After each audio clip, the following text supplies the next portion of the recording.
Thank you, Vijay, for your help, and welcome to Professor Srinivas Reddy, all the way from, I think he's in California or Boston area, but he's in the US. Very delighted to welcome him. This is the first session that we are doing on Indian classical music, one of my passions, one of the passions of so many of Indians across the world, of course. And so delighted to have him. As soon as I saw him, I saw all those great pictures of his instruments and his gurus. I was just thrilled to see such a great session that we are going to have today. He's also a scholar of Sanskrit.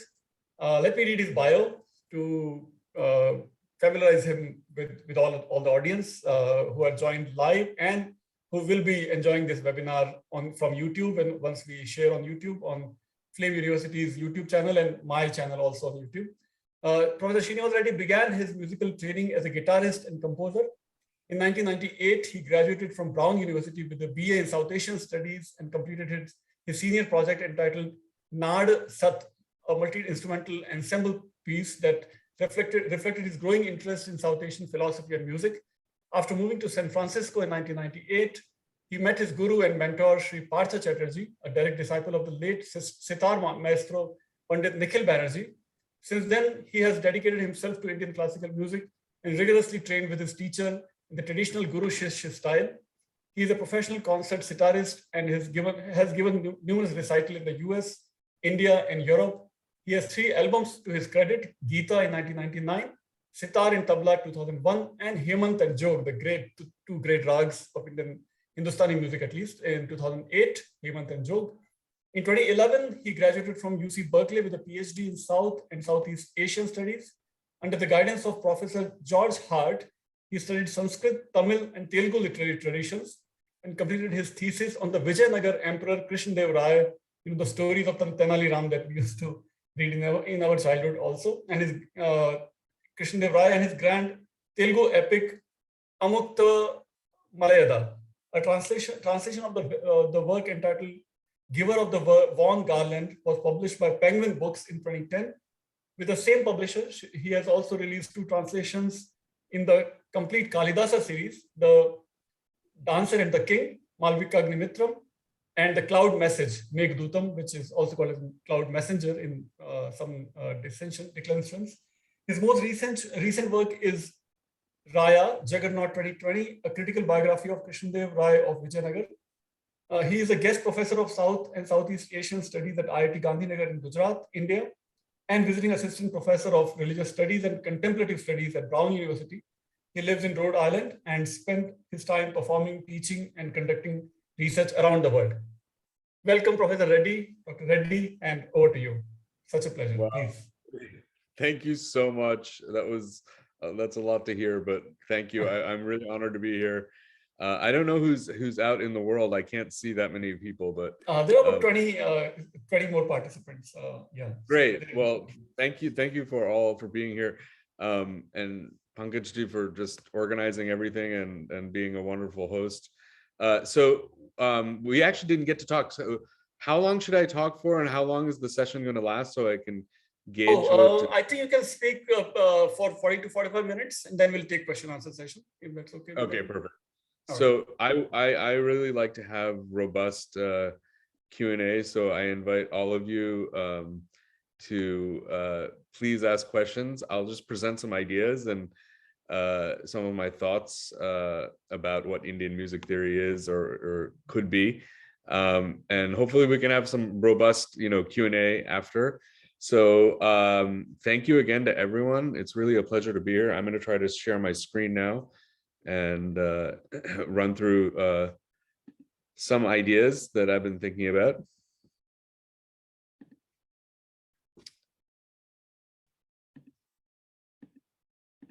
So can everyone see this?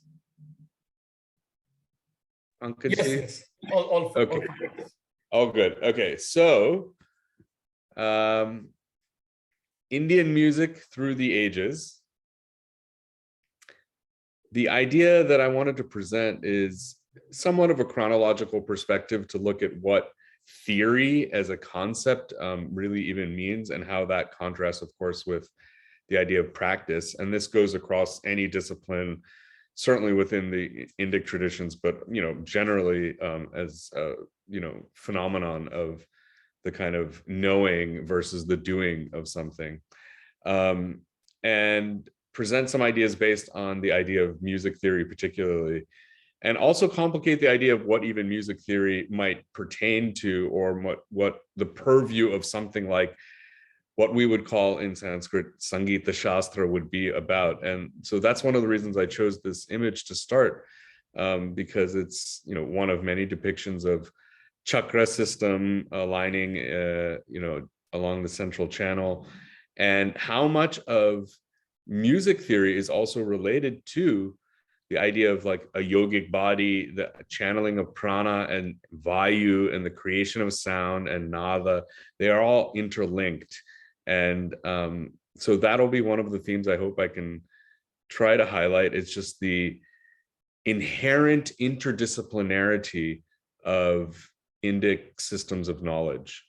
And of course, in a sense, we see it as interdisciplinary because we've come at it from the perspective of this is a music text and this is a text on Ayurveda, and the two shall never really meet, but they do in a text like, for example, the Saṅgīta-ratnākara, which we'll talk about in a little while. But basically that there's a sense of learning that's of disciplinary learning, you could say, that's holistic in nature.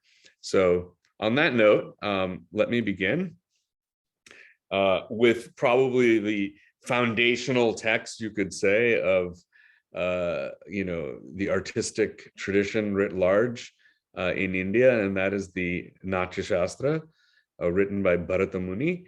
And with that title, the idea of a Muni, interestingly enough, there's some derivations of that. Nirukta of that is the Muni is the one who's silent, and yet Bharata is the one that receives this great knowledge of the arts, and then has all these hundreds of sons which he shares it with. So there's also a connection to silence and sound that's at play even in that name. And then of course Bharata, the very important name, of course not related to Bharata of the Mahabharata story, but Indian traditions love to have root texts or like foundational texts, and you could certainly see the Nāṭya-śāstra as the kind of root text of not just music, but arts in general. One important thing that comes out even in the first chapter of the text is its own self-identification as the Panchama Veda, something, a knowledge that's available to everybody, all for, whatever castes or varnas, something that is not restrictive by nature and wants to be inclusive. I think this is a very important phenomenon, but also brings up lots of questions about art, and art as a space where different classes of people are interacting.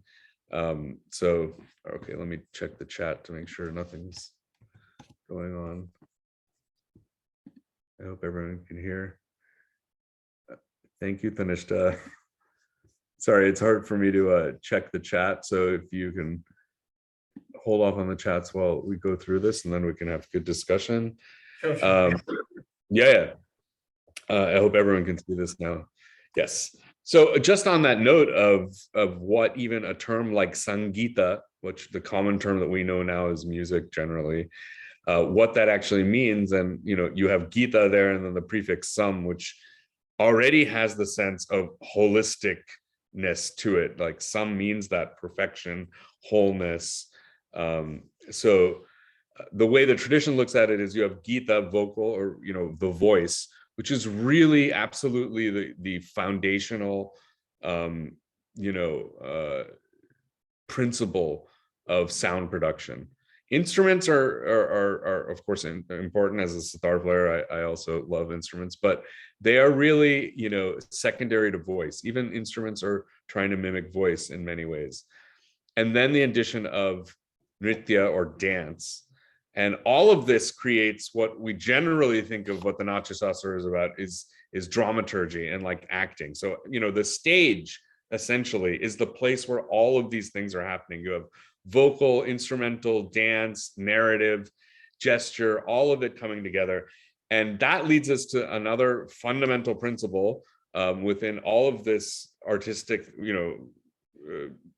wide expanse of artistic traditions, not just music again, is rasa, because that's an aesthetic theory that applies to, literature, to music, to dance, to anything that can elicit some kind of, pleasurable experience, what we would call like an aesthetic experience, something like emotional and powerful, and in the most, kind of optimal sense of the word in the Indian tradition, is that experience is then transcendental, because you achieve a sense of shanta or peace or equanimity as you experience art.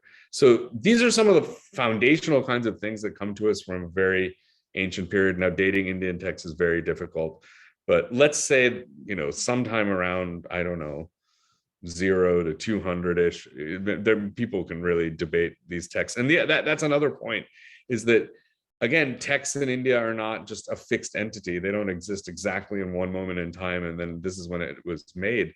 Things, especially texts like Nāṭya-śāstra, things get, accrued into it, it grows, it evolves. And so, texts are very dynamic in that sense, in all of these traditions. But as we move on historical, we'll see more fixity within, this textual tradition. So I'd say probably the most important other music Saṅgīta-śāstra text that comes, after, and there's many in between, is the Saṅgīta-ratnākara. This is, like, I would say, landmark text. And this is the text I kind of mentioned earlier. Sharangadeva starts the full first chapter is about Ayurveda. And then he moves on and proceeds to sound production and the body and swaras and all different kinds of things. But here I just wanted to bring up a couple of important themes in the development of, expanding on what this idea of theory actually means. So Lakshya is like what you want to see. It's what is expected. It's what should be. It is that which lays down like the propriety of a thing. And this is always enshrined in some kind of a shastra to give it that kind of, importance and stamp of authority. And in contrast to that, you have lakshana. Lakshana is what is observed and what you really see in real life and in real practice. So just this idea of the interplay between, that which should be perceived and that which is perceived in practice. So the theoretical and the practical in dialogue with each other. And this comes out even texts like this. And then later on, in kind of response to Saṅgīta-ratnākara, you'd see an even higher kind of instantiation of this dialogue, which I'll draw from a little bit more in detail and quote some verses as we go along. So just to run through a little bit more of the history, what I call the Grantha Parampara. Parampara is very important, of course, in all Indian tradition. I mean, having a lineage is foundational. And just as a point to make, again, not to overstress an essentialization of what, Indianness or Indian stuff means, but lineage is foundational in my belief to how knowledge is kind of understood. So whatever you're learning in a traditional Indian setting is with a teacher, and because knowledge is something embodied in a human being who kind of got this from another human being. And that linkage is really the heart of it all, actually. So even within, you could say, scholarly traditions, this happens, and it happened in India too. So Bharata Muni, I was saying around like 0 to 200, so around 100, let's say. And then later on, you have texts like Datilam, again, Datilam Muni. So it still has a kind of, ahistoricness to it, although we can kind of roughly date these things, at least in a chronological sense. Brihad Desi is a fascinating text. It develops the idea of Desi, and I'll come back to this very important term in a little while. In the 13th century, you have the Saṅgīta-ratnākara. And in the 16th century, a few centuries later, you have Ramamatya and Vijayanagara writing the Swaramela Kalanidhi, which I'll quote from extensively. We had written a paper on this some years ago. And it's very interesting to see the way that another feature I also feel of Indian traditions is, because of this idea of lineage, you're always kind of paying respects to the tradition and the gurus that came before you. And, Ramamatya will directly quote Sarangadeva. And of course, Bharata Muni is the one who started everything. And all of this like homage to the past and a kind of, I wouldn't even say glorification, but a great reverence for the past and the truth and relevancy of the past. So no one ever will say this is wrong or this is incorrect. But there's also a sense in all of these texts is, as I look back at my teachers and my lineage, I also have something kind of new to say to this dialogue that's been happening. And you'll see very clearly how this idea of a certain kind of desire to hold a tradition, as well as, advance it in some way, comes out in a dialogue specifically in relation to the Lakshya kind of theory versus practice debate or conversation.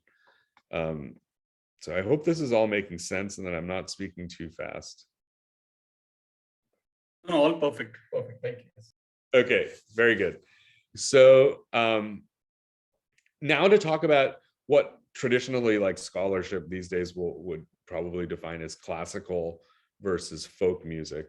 And these categories, of course, were Western in origin and, applied to Indian music traditions of various kinds. But I just wanted to, stress that there are these kind of dialectic categories that existed within Indian music theory about itself. And, part of the idea of talking about theory, even in general, is, our whole understanding these days, particularly within, I would say, like a modern scholarly context, we're fundamentally using the theoretical models that were derived from Western, civilizations, where even to study Indian traditions. And the ironic kind of sadness of that is that conversely, the Indian traditions have an amazing amount of theory knowledge that's very good at describing its own traditions, I think, or at least raising very interesting questions about them, at least, but also could be useful in understanding other traditions outside of India as well. What's also interesting is that some of these kind of categories do overlap, just like any kind of dialectic categories can and will. So the classical versus the folk, the kind of high music versus the low, the kind of the courtly, the elite versus the popular and the regional. This plays out in the Indian music Shastric tradition in one way, in the sense of Gandharva music, music of the Gandharvas, celestial music, music of kind of a higher order, and then Gana music, which is kind of like singing music, entertainment music, pleasure music. And then the kind of probably the most common categorization, which we see also in other disciplines within, Indian studies, is Marga versus Desi. And again, Marga has that sense as in, celestial, as in the goal, the pathway that's set up. It's there, it's a tradition, but it's also soteriological in nature. That is, that you're really doing this as a spiritual discipline. Whereas Desi, again, is regional, it's folk, it's popular, and it can be for pleasure, and it doesn't necessarily have to be a spiritual practice per se. So I'll just quote some verses from the Swaramela Kalanidhi, and just to give you a sense of how these texts sound, and also the kinds of questions they raise even in their, preliminary discussions on certain topics.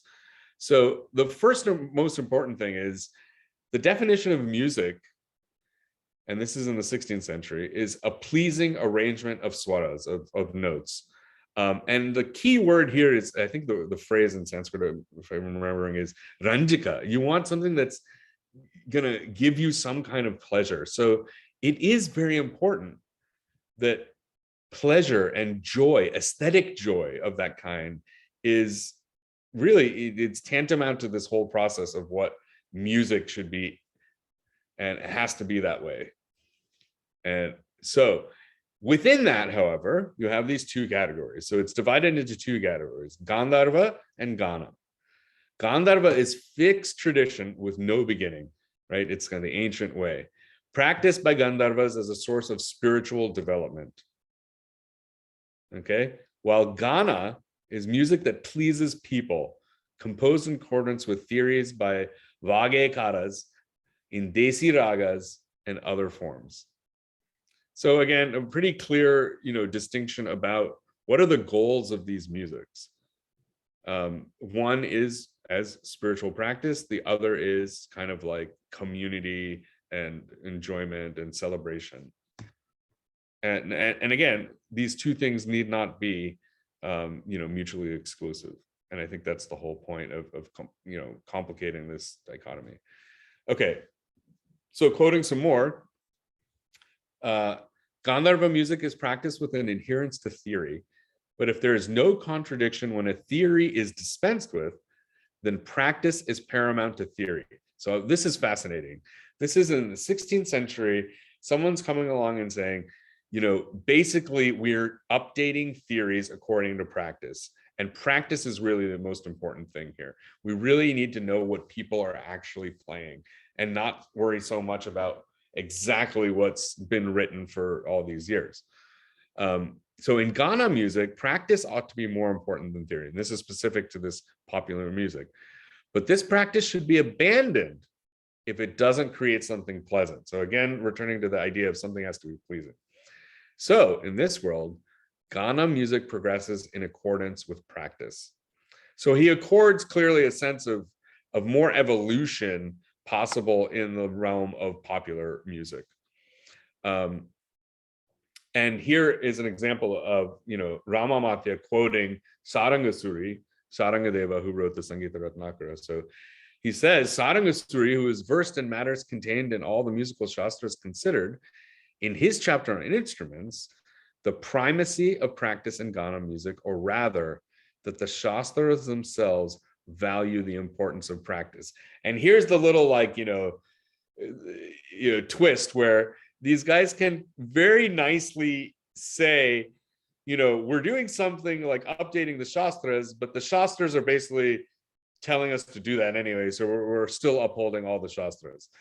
So these are I feel like the ways that a lot of these scholars try to kind of satisfy both sides of this push and pull against, tradition and kind of innovation.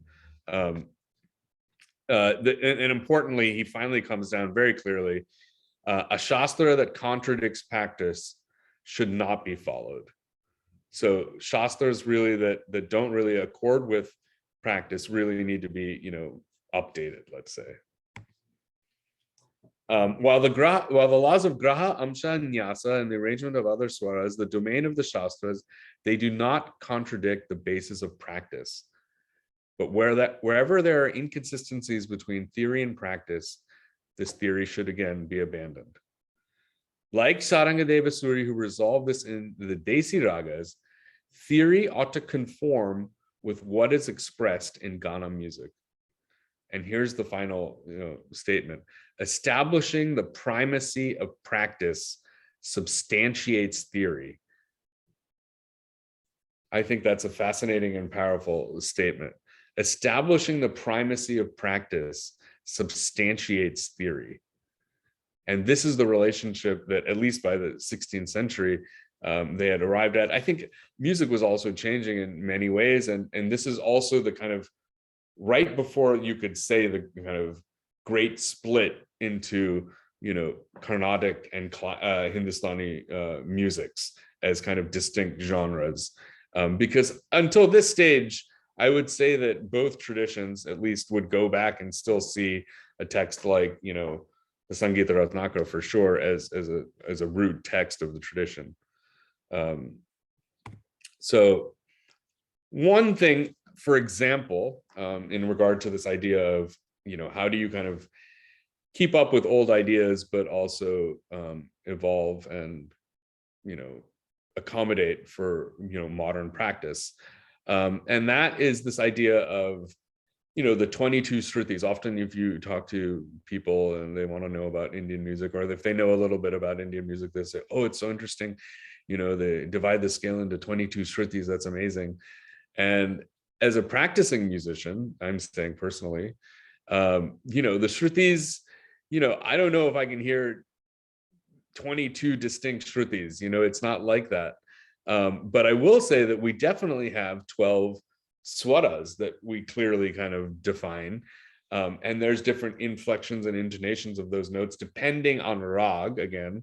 And that's a whole other discussion we can have on a separate day, with the sitar or something I can demonstrate. But, the point is that 22 Shrutis is a beautiful idea. And this chart that we've made is kind of a diagram to show how that over time, Shrutis were collapsed, ideas of ranges of notes were collapsed. And finally, we arrived at 12 distinct swaras, and the Sapta swaras at a more, macro level. And those correspond very interestingly to the basic 12-tone diatonic scale, or the 7 notes of the, Western scale. So there's interesting parallels to be thought of. And clearly, like, we arrived at these in very different ways. There is some speculation about, Greek and Indian kind of contributions. But I think if you look at the historical record, you can see that, the development of these things were pretty independent. Which of course then gives rise to thinking about ideas about a certain kind of universality of, tones, or at least how humans perceive them, and the idea of octaves and the division of pitches within a given octave. So that's just one example. And of course, a lot of music theory has developed even since then, and I'll kind of touch upon that now. Because if we move now to another 300 years later, things historically, of course, have changed. We have had, quite a clear now demarcation between what we would call Hindustani music and Carnatic music. We're in the colonial period. This has influenced music in several, incredible and still untold manners.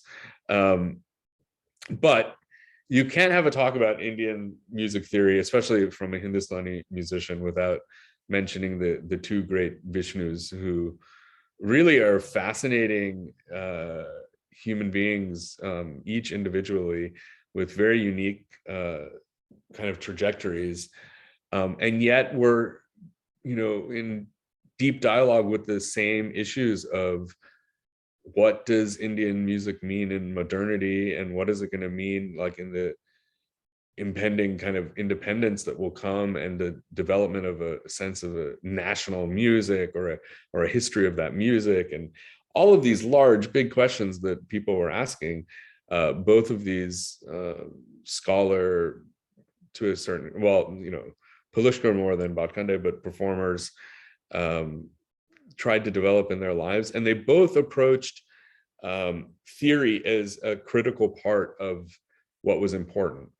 I mean, the kind of, again, there's certain like axiomatic principles that get put into place that need to really be questioned and interrogated seriously. And that is that, a lot of the Shastric tradition had a big gap because of the rise of Islamic culture throughout, the subcontinent.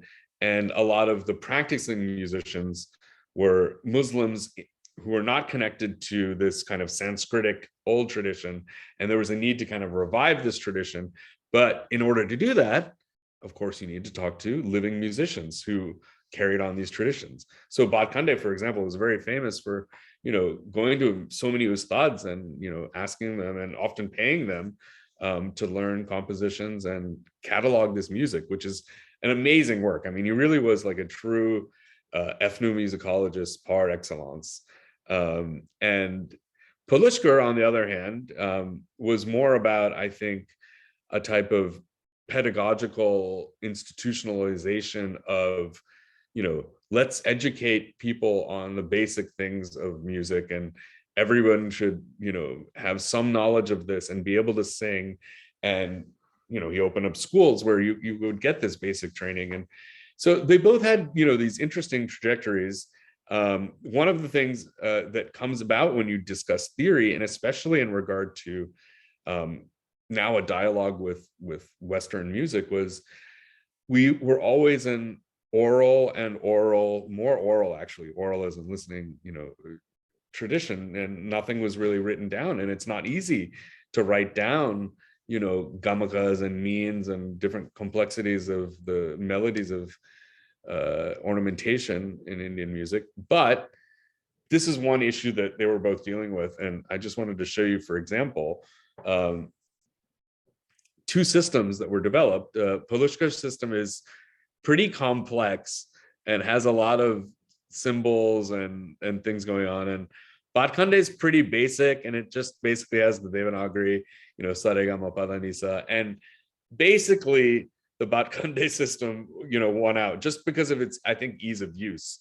And I also wanted to share this, which is also fascinating. Hazrat Inayat Khan, who's, kind of one of the, important instrumental people bringing Sufi thought to Europe and then to America, worked in Baroda for a long time and wrote this amazing book, Minkari Musica, in 1912. It's a handbook of basically Hindustani music, although he also learned Carnatic music, and you can see him playing Veena right here. Veena was really his main instrument, actually.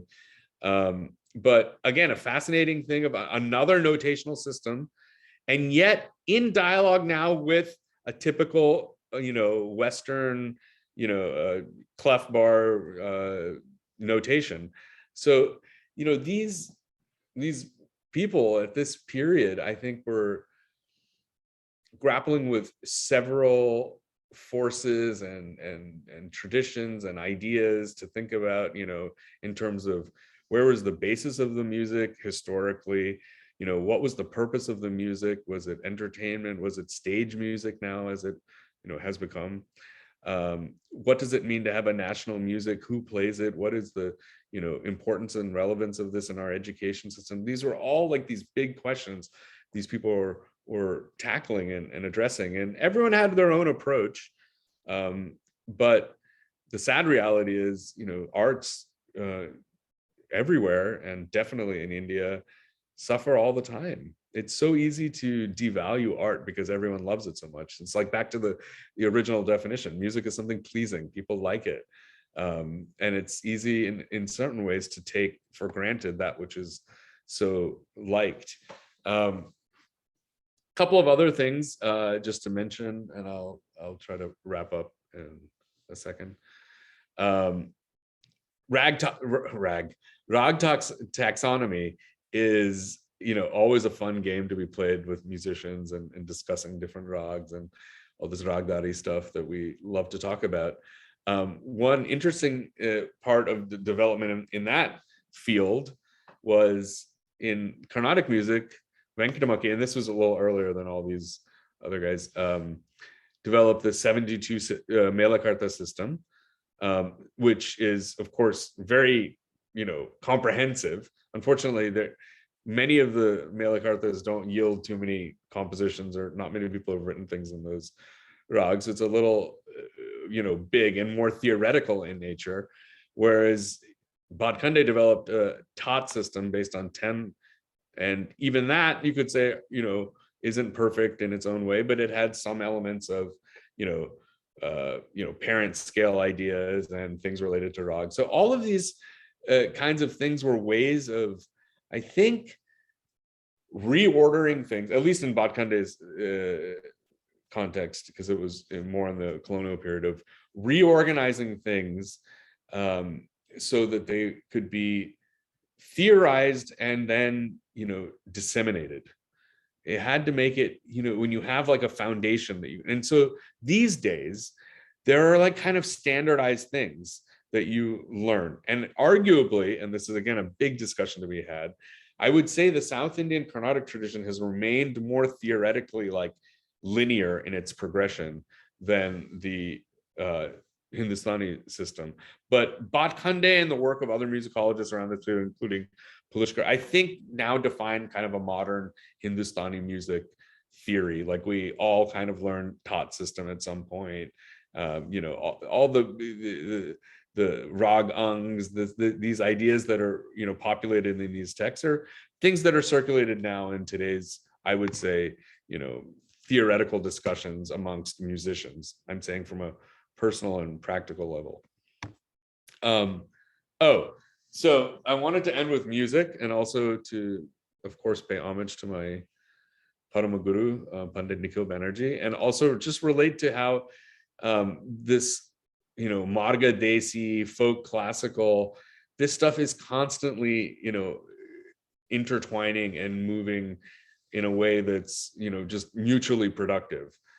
So the binaries are there for us to kind of start dialogue, but really it's about the deep interconnection that they both have. And if I could just play these, see if it'll work. I don't know if it will.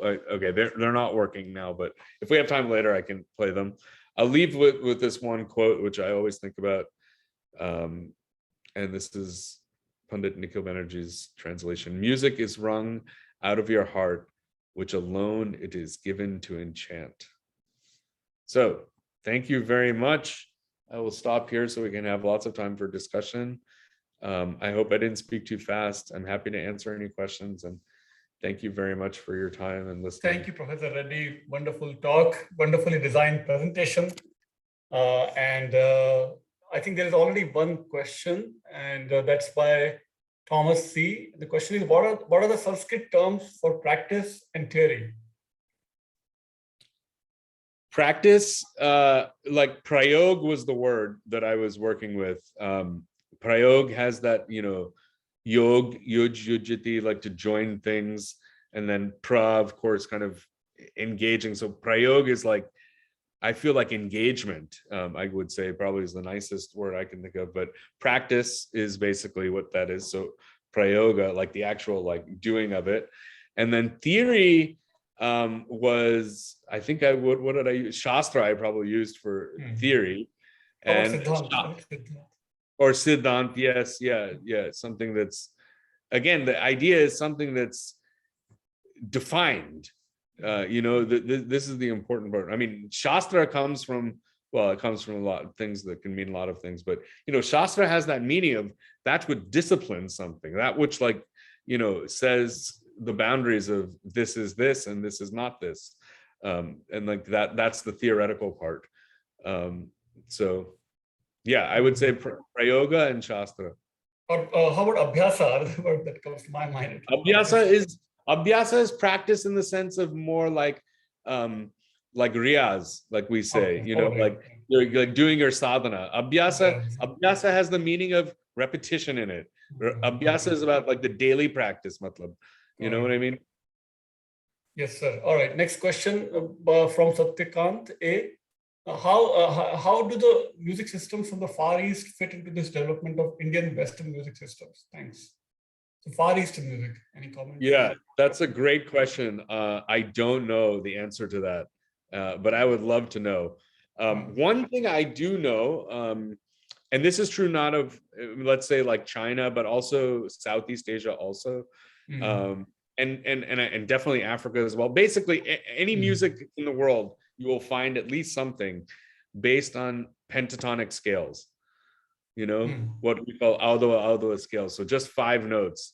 So, and I know that there's scales in both Chinese and Japanese music that are highly pentatonic that also correspond to rags. Now, I would not say that they were related though, but I would say it would be interesting to look into why the idea of just 5 notes seems to be a musical universal.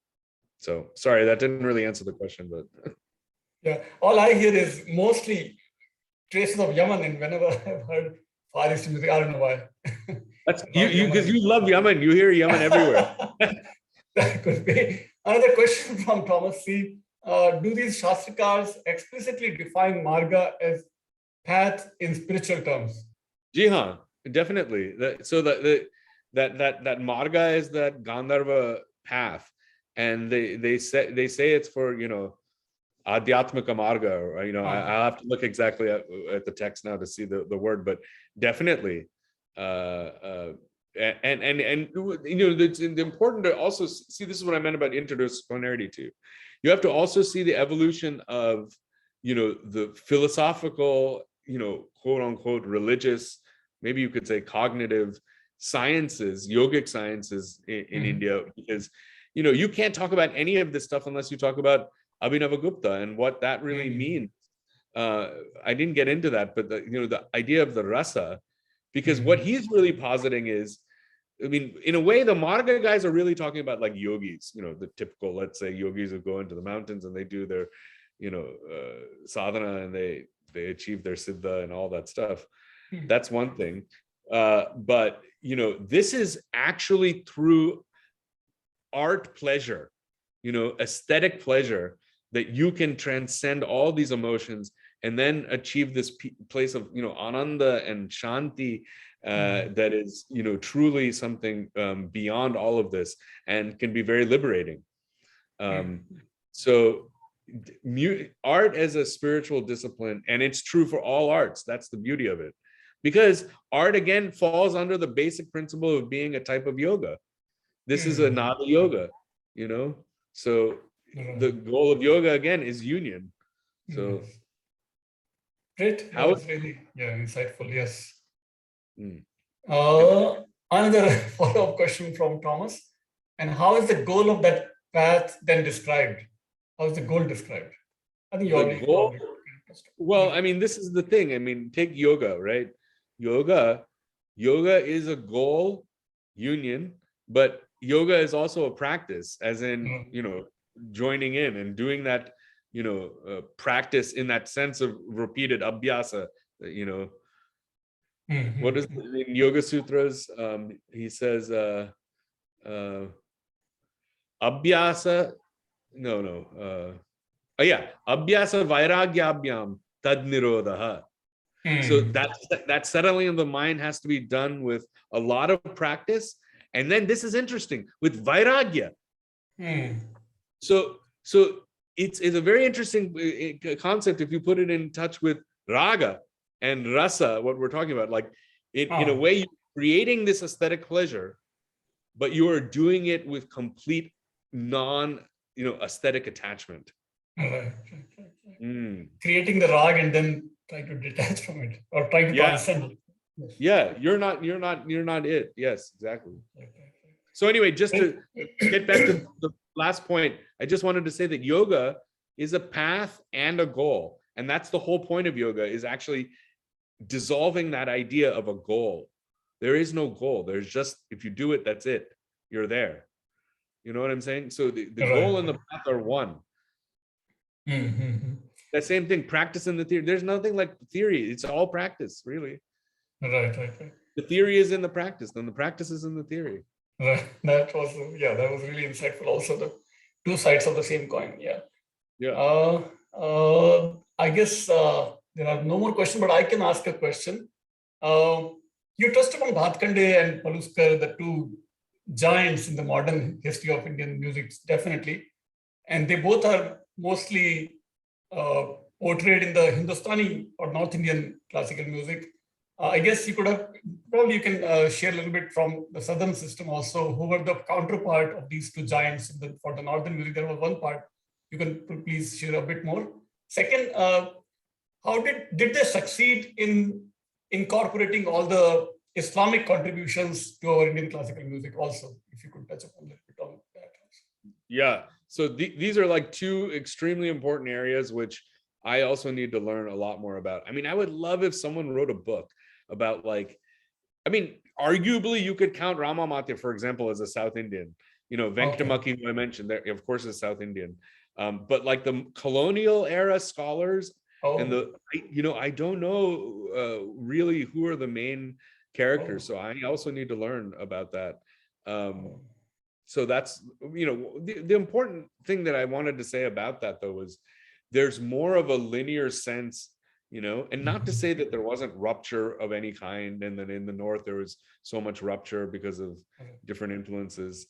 But, the idea of, for example, Carnatic musicians all learn the same compositions, all learned, there's a canon so clearly well defined centrally that, like you have the Trinity and everybody learns Tyagaraja's Kritis, that it's just like part. Whereas for us, it's like, you learn some Yaman, then Tige, hello, you some whatever, Bihag, whatever it is, it's random and it's all about your teacher. And then you have, of course, Gharana issues, which exist in all traditions. But so what I'm really trying to say is I don't know about the South period that much, but it would be very interesting to find out because I think there are different stories for sure, which relates to your second question. Islamic influence was immense. Now, theoretically, again, I haven't read those texts, and I know a lot of people have done excellent research on that. I'll say from my own perspective as a practicing sitar player, I mean, the terminology that we generally use is not the Shastric stuff. It's they're usually Persian words that we use for gasit, mean, mizrab, all these words, Khayal. Talim, Riyaz, all of these are the words that we use. So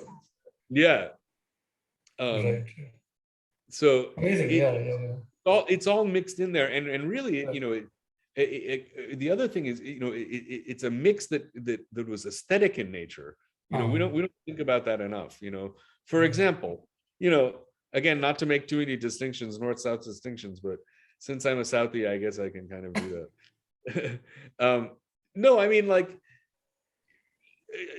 a Hindustani musician in Yemen, for example, if you're playing like a Drupadang Alap, let us say, like you'll sit on Shuddha Ni for like 5 minutes, no problem. Just ni da ni, just for a long time, like loving that ni.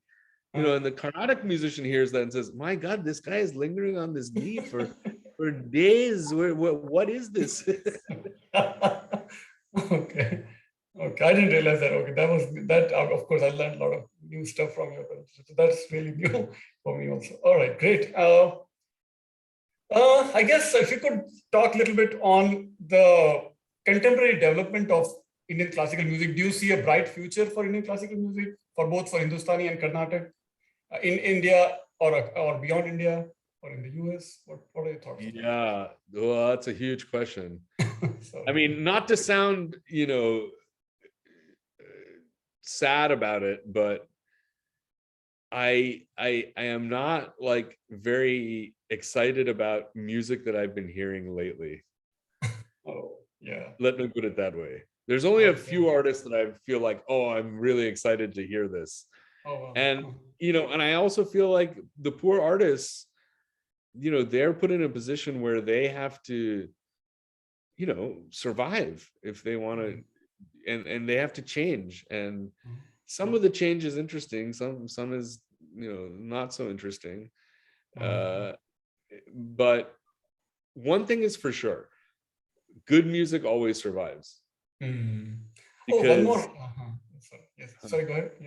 Do we have a hand up? I was waiting for, but Kashiling, sir, ma'am, has a hand up. He raised the hand, but he didn't ask the question. He just said, "Good evening, everybody." Kashiling. So now I forgot what I was asking, but saying. Other thing I would, if I can invite your thoughts, do you see in the US, for example, do you think that the golden period of the Indian classical music was when Pandit Ravi Shankar and Ustad Allah Rakha and Zakir Hussain and Ali Akbar Khan were all playing, and they were like mainstream stars across the US. And do you see that that we have lost the golden age of Indian classical music in the US, or what are your thoughts on that? I mean, yeah, and it's only natural. I mean, even if you look at the generation before them, that was like a golden age too. That was like, yeah. But yes, I mean, I think again, art goes in waves and like sinusoidal developments, like anything else. And after that kind of outburst of amazing stuff, and again, how these artists were responding to the circumstances of their time. You know, the whole development of a concert stage, the whole development of instrumental music is only like 100 years old, if that, not even. You know what I mean? No one went to go hear a sitar concert in, you know, in the US. 1920. I mean, you know, it's like you went to hear vocal, if anything. And even that would not be in a big concert hall. It would be at some Zamindar's house or something like that, you know. Such a yeoman service, I mean, mind-blowing service these giants did for us, for our music, right? In like 1970s, long back, where even in India, probably they were not doing concerts, and they were doing it in the US. How did that happen? Yeah. I mean, that was the other thing that happened, right? That, you know, it was done in a way that gave Indian music automatically the stature of what we would call classical music. To bring it back to the, you know, very first slide, you know, it fit all the requirements of classical music. It was technically challenging. It had a long history. It was complex. It was refined. It required a kind of connoisseur to listen to it. All of that. It had an elitism of its own. So, you know, it really was ideal. Amazing, and you are in the same lineage. So, you know, thanks to your service to popularize Indian music in the US, Indian classical music in the US. So that's great to have you again today, Professor Reddy. Sorry, and I guess if there are no more questions, then we can just say thank you very much to you, and we look forward to your visit whenever you get to come to India, and especially to Pune. We're always welcoming you. Thank you, sir. Thank you. Thank you so much. Sure.